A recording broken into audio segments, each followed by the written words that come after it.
Bien, bonjour et bienvenue dans l'égalité femmes-hommes, une ambition commune, une formation proposée par l'AIMF, l'Association internationale des mères francophones. Alors, les modules de formation sont au nombre de 12.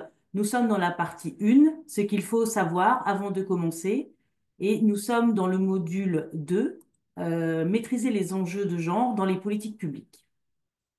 Je suis Isabelle Guéguin, co-dirigeante du cabinet Perfégal et experte de l'intégration du genre dans les politiques publiques et les budgets des collectivités locales. Les objectifs du module que je vais vous présenter sont au nombre de deux.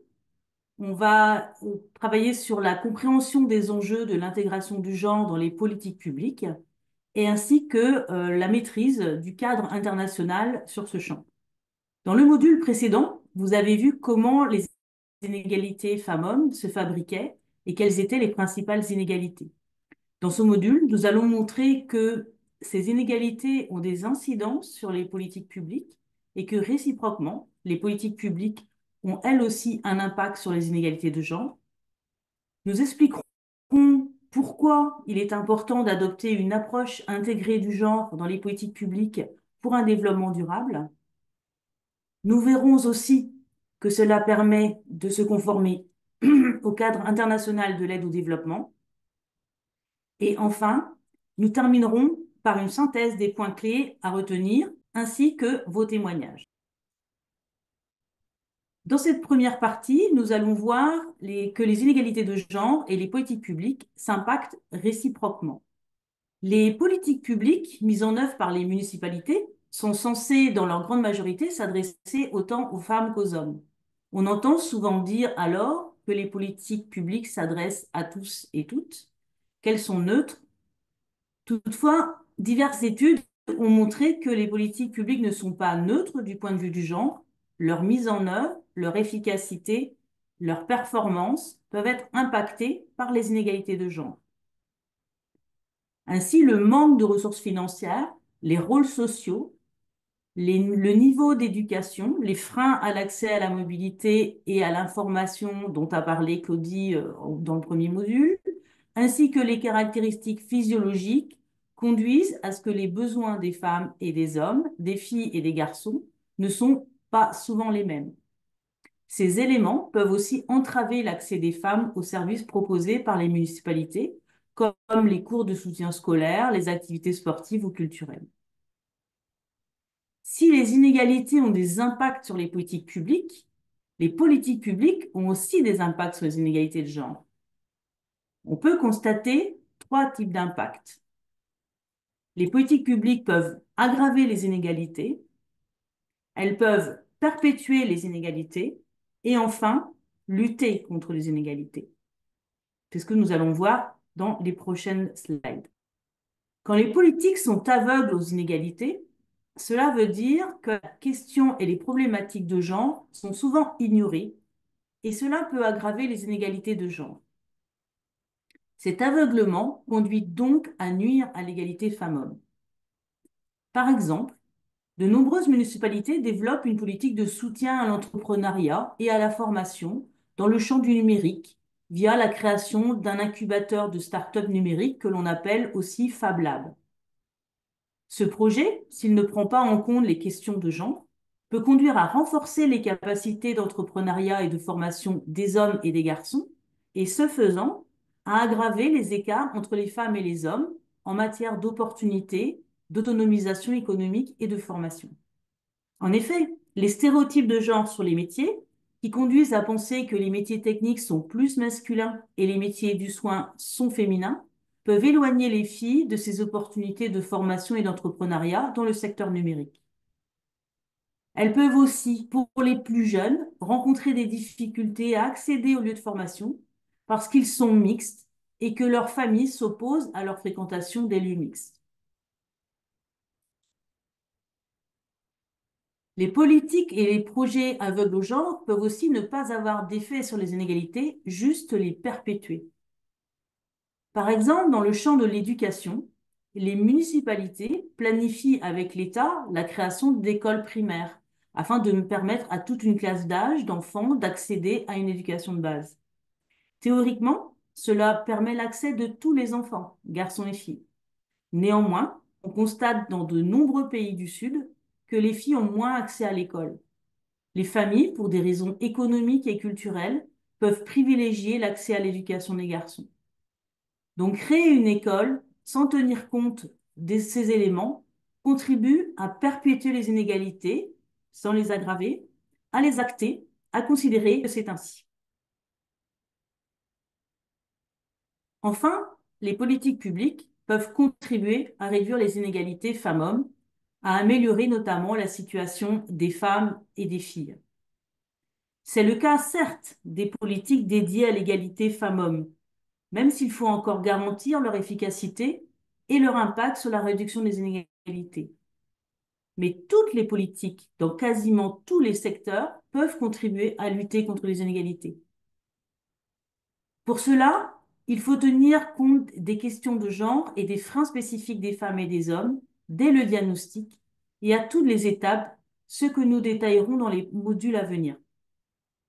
Ainsi, dans le domaine du sport, bonifier les subventions en fonction du nombre de filles adhérentes et des actions réalisées sur la promotion de la pratique sportive des filles, des femmes, incite les clubs à se pencher sur les freins et à cette pratique et les leviers. En matière d'aménagement, veiller à l'éclairage, à la mise en place et à l'entretien des toilettes publiques participe à faciliter l'accès des femmes, quel que soit leur âge, à l'espace public. Si nous reprenons un exemple dans le champ de l'éducation, une municipalité, dans le cadre de son soutien à la scolarité, peut prendre en compte et anticiper en amont les freins spécifiques à l'accès à l'éducation des filles en mettant en place des mesures spécifiques, comme par exemple une bonification de l'aide aux familles pour la scolarisation des filles et selon leur assiduité.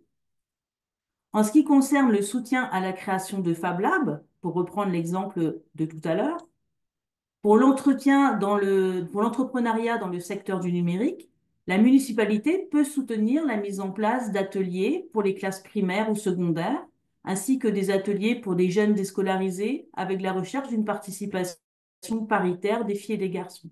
Dans certains cas, si cela peut faciliter la présence des filles et des femmes, il peut être envisagé de mettre en place des ateliers en non-mixité. Enfin, il est possible de faciliter la rencontre entre des jeunes filles et des femmes qui travaillent dans le secteur du numérique afin de montrer que cela est possible et de mettre en avant leur parcours comme modèle. Nous allons donc maintenant, dans cette seconde partie, présenter les enjeux et les objectifs de l'approche intégrée. Si des politiques publiques aggravent les inégalités de genre, c'est parce qu'elles ne prennent pas en compte les inégalités femmes-hommes. L'approche intégrée de l'égalité vise donc à prendre en compte en amont les inégalités de genre. Il faut toutefois souligner, et cela a été fait dans le premier module, que les filles et les femmes, les garçons et les hommes, ne sont pas des groupes homogènes. Elles et ils ont plusieurs identités à la fois, renvoyant au sexe, à l'âge, au groupe ethnique, religieux, au handicap ou au groupe social. Le croisement de ces identités peut être source de vulnérabilité et d'inégalités supplémentaires. Cette analyse dite intersectionnelle a pour objectif de révéler ces multiples identités et surtout de rendre visibles les différents types de hiérarchisation et de discrimination qui peuvent en découler. Notons aussi qu'il n'y a pas forcément volonté délibérée de produire plus d'inégalités, mais la dimension genrée est occultée souvent par une fabrique des politiques qui reste très centrée sur la nature du service et les modalités techniques de sa mise en œuvre, alors que l'approche intégrée permet de rendre compte, de se centrer sur l'usage et les besoins des bénéficiaires directs et finaux des politiques et des services, comme on a pu l'entendre dans les témoignages précédents. Prenons un exemple sur les taxes et tarifications sur les marchés. Dans un pays en développement, dans les pays en développement, les femmes sont nombreuses à développer des activités dans le secteur informel via le développement de petits commerces. Une étude réalisée dans une ville au Zimbabwe a montré que 75% des commerçants disposant d'un stand au marché étaient des femmes et que leurs revenus étaient inférieurs à ceux des hommes. Or, la redevance collectée par la municipalité pour les stands ne tient pas compte du revenu. Le coût pour les commerçants est de 25 dollars par mois pour moins de 500 dollars de revenus. Cela conduit à un taux de taxation supérieur à ce qui est prévu pour le secteur formel, où moins de femmes sont entrepreneurs. Il est aussi constaté que les femmes commerçantes ont des coûts d'utilisation des toilettes publiques 2 fois supérieurs aux hommes. Cela peut aller jusqu'à 20% de leur revenu journalier. Cet exemple illustre bien que la fiscalité n'est pas neutre non plus du point de vue du genre et que les choix opérés en matière de tarification peuvent impacter plus fortement les femmes car les inégalités sont systémiques et structurelles. Pour éviter cela, il est important de prendre en compte la situation des femmes. Alors, c'est pour cela que l'intégration transversale du genre en amont est importante à mettre en œuvre dans toutes les politiques publiques, dont les politiques publiques et les projets de développement au niveau local. Prendre en compte le genre va améliorer l'impact des actions de développement pour une meilleure connaissance du public cible, en anticipant sur les freins et en envisageant des mesures correctives et adaptées. Nous allons voir maintenant que l'impact indéniable de la prise en compte du genre de manière transversale dans la qualité et l'efficacité des projets et des politiques publiques sur la réduction durable des inégalités est reconnu au niveau international. En effet, les cadres internationaux relatifs à l'aide au développement comme à l'égalité femmes-hommes ont progressivement intégré la nécessité d'intégrer le genre dans toutes les politiques publiques, quels que soient les secteurs. Le principe de transversalité, mainstreaming, a été acté à l'occasion de la Conférence internationale des femmes de Pékin en 1995, qui a recommandé une approche intégrée qui combine 2 axes, la transversalité et les projets dédiés. En effet, l'approche femmes et développement depuis 1975, avec des projets à part, dédiés aux femmes uniquement, avait montré toutes ses limites. Cette dimension transversale du genre a été prise en compte dans certains objectifs du millénaire pour le développement entre 2000 et 2015, dont l'OMD 3 visant spécifiquement la promotion de l'égalité de genre, mais aussi l'OMD 2 portant sur l'accès de tous à l'éducation primaire et l'OMD 5 qui concernait l'amélioration de la santé maternelle. L'évaluation des OMD a montré qu'il fallait aller plus loin en intégrant le genre dans tous les objectifs. En conséquence, les objectifs de développement durable des Nations Unies pour la période 2015-2030 intègrent plus de cibles transversales et d'indicateurs sur le genre. C'est le cas pour l'ODD 1, sur la lutte contre les pauvretés, l'ODD 2, l'ODD 4, l'ODD 6, l'ODD 8, 11, 13, 17. Et rappelons surtout que l'ODD 5 est dédié à l'égalité femmes-hommes et à l'autonomisation de toutes les femmes et les filles d'ici 2030. Enfin, la stratégie de l'Organisation internationale de la francophonie pour l'égalité entre les femmes et les hommes promeut aussi une approche intégrée du genre. Cette stratégie appelle les acteurs de l'espace francophone à promouvoir une égalité réelle entre les femmes et les hommes et une intégration systématique et transversale de ce principe d'égalité à tous les niveaux, en s'appuyant notamment sur le renforcement des capacités des femmes et des filles, notamment au regard de la politique et du projet porté, sur l'adoption d'une approche inclusive et intergénérationnelle qui prend en compte les formes multiples et cumulées des discriminations et des violences faites aux femmes et aux filles, sur la participation active des hommes et des garçons à la lutte et à la réduction des inégalités de genre, par exemple en intégrant selon les projets des actions en leur direction ou une sensibilisation au partage des tâches domestiques, ainsi que la mobilisation de la jeunesse sur ces questions. Outre ces cadres internationaux qui permettent d'ancrer l'approche du genre, l'approche intégrée du genre, d'autres textes sont fondateurs en matière de politique d'égalité femmes-hommes. La CEDEF, la Convention pour l'élimination de toutes les formes de discrimination à l'égard des femmes, qui depuis 1979 engage les États signataires ou adhérents à éliminer toute forme de discrimination envers les femmes et à favoriser leur plein développement dans l'ensemble des domaines politiques, économiques, sociaux, culturels et civils. Cela doit conduire les États signataires à modifier des lois et à développer la sensibilisation et l'éducation du public sur le sujet. Citons aussi le protocole de Maputo, qui est un protocole international porté par l'Union africaine, amenant les États signataires à garantir les droits des femmes, dont le droit de participer au processus politique.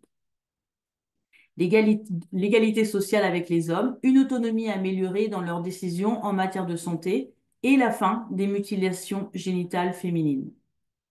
Il est pertinent de savoir si vos États sont signataires de ces cadres auxquels vous pouvez alors vous référer. Nous arrivons au point clé à retenir. Nous avons vu que les politiques publiques sont impactées par les inégalités de genre, qui peuvent minimiser leur efficacité et viabilité. Réciproquement, les politiques publiques peuvent aggraver les inégalités de genre et les perpétuer si ces inégalités ne sont pas prises en compte quand on élabore la politique. Pour mieux garantir l'efficacité des politiques publiques et notamment le fait qu'elles réduisent les inégalités de genre, il est important de développer une approche intégrée du genre, y compris dans la fiscalité ou la tarification. L'approche intégrée de l'égalité n'exclut pas la mise en place d'actions dédiées à l'égalité. Cette approche va au contraire permettre de renforcer ces actions dédiées en ciblant le public et les modalités. Et enfin, des cadres internationaux encouragent depuis 1995 cette approche pour lutter contre les inégalités de genre, dont la stratégie de la francophonie sur l'égalité femmes-hommes et plusieurs ODD qui intègrent des objectifs transversaux sur le genre. Nous avons terminé le module 2.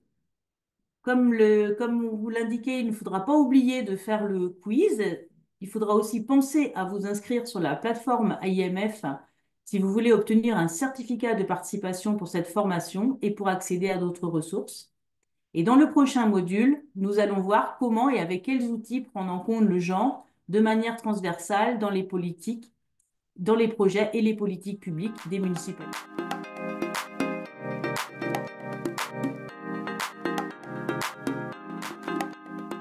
Moi, c'est Adam Abdoumouni. Je suis responsable de la gouvernance et de l'inclusion. Je suis également le coordonnateur national du projet Centre de promotion féminine dans la commune Ogu 1 et Égalité femmes-hommes dans la commune du Togo. C'est un projet financé par l'IMF avec un cofinancement de l'Union européenne. Je tenais vraiment à remercier Isabelle pour ce panel. Sincèrement, il faut dire qu'au niveau du Togo, quand il s'agit des politiques, enfin, de l'intégration du genre dans les politiques publiques, au Togo, c'est vraiment une réalité. Quand nous prenons les politiques au niveau national, au niveau macro, il n'y a pas vraiment de soucis. Quand vous voyez déjà le budget de l'État, le budget, il y a une part importante qui est accordée aux gens féminins. Donc, il y a toujours l'intégration du genre dans toutes ces politiques publiques. Mais la difficulté majeure, c'est au niveau des municipalités. C'est vrai qu'au niveau du Togo, c'est en 2019 que nous avons mis en place les communes. Donc, ça peine à prendre, mais malheureusement, avec l'appui de l'IMF par rapport à ce projet, ça a commencé par prendre. Dans un premier temps, nous avons pu sensibiliser les maires pour qu'il y ait vraiment un portage politique de la thématique par les maires eux-mêmes et ensuite aller-y vers les groupes cibles pour vraiment les sensibiliser. Et aujourd'hui, il faut dire que c'est une chose faite, ça commence par prendre. Mais c'est une autre stratégie qui nous a permis aussi de toucher un peu du doigt, c'est qu'au niveau de ce projet, nous avons identifié dans les communes cibles de ce projet des femmes qui sont des conseillers municipaux identifiées comme des points focaux genre, lutte contre les violences basées sur le genre dans ces communes. Donc, ça fait que au cours de l'élaboration des budgets, ces femmes arrivent maintenant à influencer un peu les décisions au niveau municipal pour qu'ils puissent avoir intégration de l'approche genre dans ces politiques publiques au niveau local. Une des difficultés aussi, c'est que, bon, au cours des suivis, quand nous rencontrons les femmes, on se rend compte que vous allez voir, sur un conseil composé de 20 membres, peut-être c'est une seule femme. Donc, au cours des débats, vraiment, si vraiment elle n'est pas vraiment forte, elle ne mouille pas vraiment le maillot. C'est difficile qu'on puisse vraiment entendre sa voix. Mais néanmoins, avec ce projet, il y a quand même un début de changement et nous comptons vraiment poursuivre pour que d'ici les années à venir, que vraiment ça puisse être réalité. Sinon, vraiment, au niveau national, je crois que les politiques prennent en compte maintenant, c'est au niveau des municipalités que le problème subsiste. Et il faut dire clairement que par rapport à ce projet, nous avons sur les 107 communes, nous avons que 5 communes qui sont bénéficiaires. Maintenant, ça nous permet aussi, quelquefois, bientôt nous aurons une assemblée générale au niveau de la FEDSER, donc nous sommes en train de voir au cours de l'AG où, quand les 107 maires seront là, continuer aussi par sensibiliser. Il y a même sa vision, il dit que bon, par rapport à la passation des marchés publics, il y a 20% qui est accordé aux femmes et aux jeunes. Donc déjà, c'est une initiative du chef de l'État et tout ça, là, ça s'est matérialisé par même la mise en œuvre même des politiques publiques au niveau de Togo. Donc aujourd'hui, c'est une chose faite. Au niveau de Togo, il y a vraiment passé des marchés, le chef de l'État souhaitait que 20% soit carrément dédié pour les femmes et les jeunes. Au-delà de ça, quand vous voyez aujourd'hui, ça c'est un travail que la FEDSER aussi a mené par rapport à la lutte contre les changements climatiques. Il faut dire qu'au niveau au Togo, nous avons 117 communes et il y a 12 femmes maires qui dirigent les communes. Donc, nous, dans notre plaidoyer, nous avons tout fait pour que ces 12 femmes-là puissent bénéficier d'un appui d'Expertise France pour que vraiment tout ce qui est lié à la lutte contre les changements climatiques, ces femmes-là puissent en bénéficier. Ça, c'est beaucoup plus au niveau local. Maintenant, comme je le disais, au niveau national, mis à part le budget que j'ai dit et mis à part la vision du chef de l'État, je crois qu'aujourd'hui, toutes les actions au niveau ministériel, quand on veut vraiment rentrer dedans, il faut qu'on puisse voir s'il y a une part importante qui est réservée à la gente féminine. Et là, au cours même des petits projets que nous soumettons au niveau des ministères aussi, quand cela n'est pas respecté, souvent le projet il n'est pas accordé. Donc voilà quelques exemples que je voulais quand même donner. Je crois qu'il y en a tant, beaucoup d'exemples, mais bon, c'est sûr que c'est quelques-uns que j'ai voulu m'attarder. Voilà. Voilà. Je voudrais partager peut-être quelques expériences au niveau de la commune de Ouaga. Et je peux dire que malgré quelques pesanteurs socioculturelles, comme l'a relevé celle de Yaoundé, des efforts quand même sont faits aujourd'hui et les femmes participent de plus en plus à la vie, au développement socio-économique du pays et particulièrement de la commune de Ouagadougou. Au niveau national, le gouvernement fait beaucoup de choses en faveur des femmes. Et au niveau communal, précisément la commune de Ouaga, je peux dire l'expérience que je peux partager. La propriété de la ville est confiée à des femmes, la brigade verte, qui est composée de femmes qui s'occupent de la propriété de la ville. La commune de Ouagadougou aussi a des centres professionnels de formation professionnelle. Il y a un centre qui est dédié particulièrement aux filles, aux jeunes filles et aux jeunes femmes pour une formation en tissage, en couture. Et il y a un autre centre mixte où on fait la mécanique et l'électricité bâtiment et la couture. Voilà. Il y a un projet concernant l'accès à la terre parce que un peu plus à l'intérieur du pays, il y a des problèmes d'accès à la terre qui empêchent souvent certaines femmes, en tout cas, de mener des activités agricoles. Mais au niveau de la commune de Ouagadougou, il y a un projet sur la ceinture verte et il y a des espaces aménagés. Et la majorité de ceux qui font le maraîchage, ce sont des femmes. La priorité est donnée aux femmes. Donc, on peut dire qu'au niveau de la commune, en tout cas, les femmes sont prises en compte. Il y a un autre projet qui concerne le Grand Ouaga, la communauté des communes du Grand Ouaga. où il est prévu de former 1900 femmes en tissage et en teinture et en filature. Ça, le projet a commencé et ça suit son cours. Et d'ici 2025, ça sera une réalité. Bon, il y a d'autres projets, mais je crois que je tenais à partager quelques expériences de la commune de Ouaga. Et dans chaque arrondissement de la commune de Ouaga, il y a une coordination des associations féminines qui mènent des activités en faveur des femmes. Actuellement, nous sommes en train d'amorcer un parcours sur un projet de qualité professionnelle interne d'abord, c'est-à-dire au sein de l'institution avec le personnel même de la communauté urbaine de Douala. Et nous sommes à la phase diagnostique, c'est-à-dire qu'il y a un questionnaire qui a été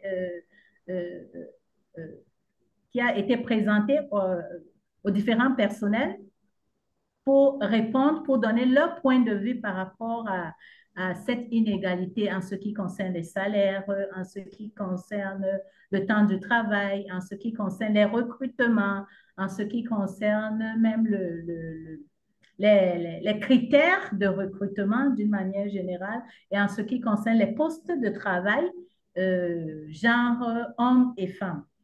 Et il y a eu des entretiens qui ont déjà été amorcés. Nous sommes en train de faire un rapport, c'est-à-dire nous sommes en train de faire un rapport de tous ces entretiens, c'est-à-dire de cette phase diagnostique qui sera restituée. Et après cette restitution, on va élaborer un plan d'action pour un plan d'action égalité professionnelle au sein de l'institution.